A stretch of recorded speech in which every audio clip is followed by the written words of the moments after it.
Stand for the Silent was started by 68 high school kids, actually, from Oklahoma City. They heard about what happened to Ty, and they decided that they'd had enough, that they wanted to make sure that that didn't ever happen again to another baby or another child. And so they created a group called Stand for the Silent, and I got in touch with them when I heard about what they were doing in honor of our son, and went and spoke with them, and we decided that instead of changing just their high school, that we had a world to change, because we never know when this is going to happen to another kid anywhere. And you and your wife have taken it upon yourselves to pretty much go to any school, anyone who pretty much asks. I mean, tell us about that. Yeah, we've been to 693 schools in the past 18 months. We've talked to just a little bit less than 700,000 kids around this world. We don't charge to go to a school. Our message is too important.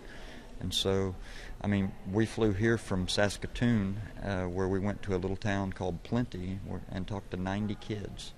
You know, that's how important we think our message is.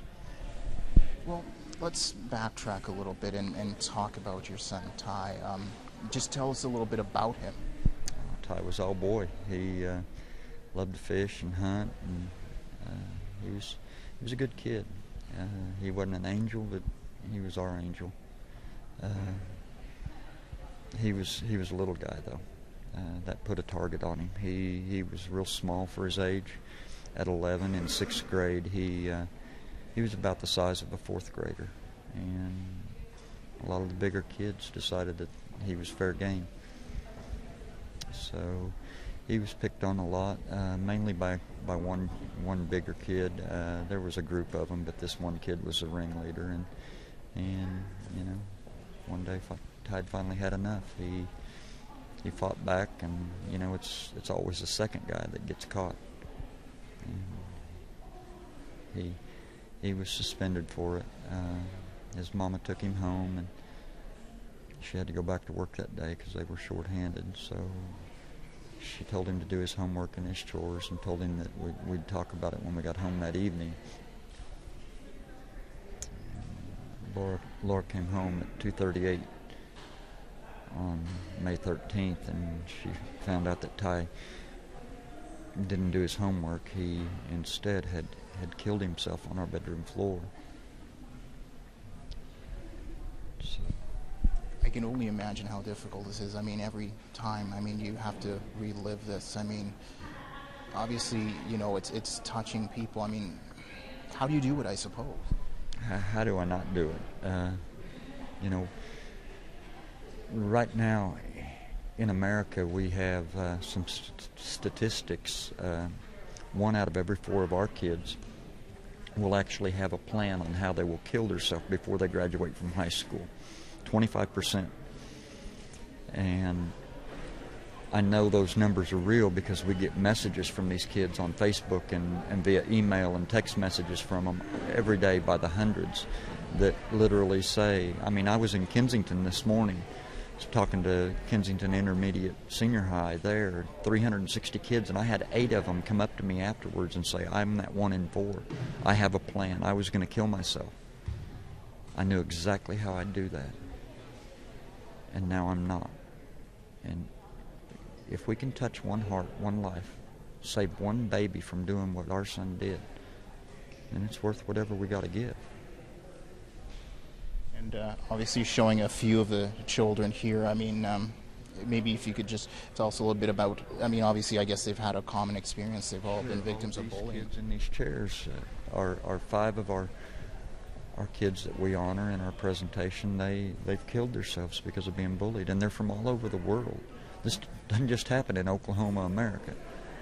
You know, we talk about several of them. I could fill this gymnasium with pictures of kids that have taken their own lives. I know of over 1,000 personally. We've talked to over 300 of the families of kids that have killed themselves, but I know of over 1,000 children personally that have done this.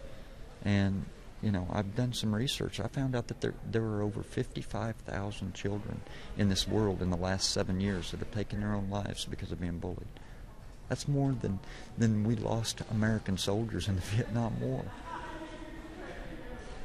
How long do you keep doing this? I mean, You've been dedicated and gone to so many schools, as you mentioned, talked to hundreds of thousands of students. How long does this go on? I keep doing it until I stop bullying. I made my baby a promise 1 month and 7 days after he took his own life on Father's Day.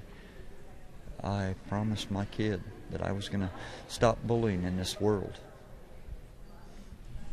And much of the purpose tonight is to reach out to those parents. I mean, first off, I mean, what can you tell parents from your experience? I mean, you were aware that that Ty was being bullied, but I guess for a lot of parents, because so much of it is going online, that sort of thing, they have no idea. So what do you tell parents? We try to give them signs of what to watch for. We had no idea. We knew that Ty was being bullied, but we had no idea that he had ever thought about suicide. And we've learned some of the signs that we could have maybe noticed. And we try to give them that. We try to get parents involved to the point that they will have meaningful conversations with their children again, Like you say, victims of bullying, normally they don't tell very many people about it anymore. They're afraid it's just going to make it get worse. And so we've got some signs that we try to tell the parents what to look for, how to get involved, how to have that conversation with them. All too often, we don't even talk with our kids anymore nowadays. We don't eat dinner around dinner tables as a family and have those conversations. We eat dinner in front of TV sets now. We adults have caused this in our world, whether you want to admit it or not. This is our fault. We've allowed this to happen. We've allowed bullying to infuse our societies. Politicians bully each other, workplace bullying, parents bully. Everyone does it, and these kids learn this stuff by watching us. And it's time that we put a stop to that and we start setting a better example.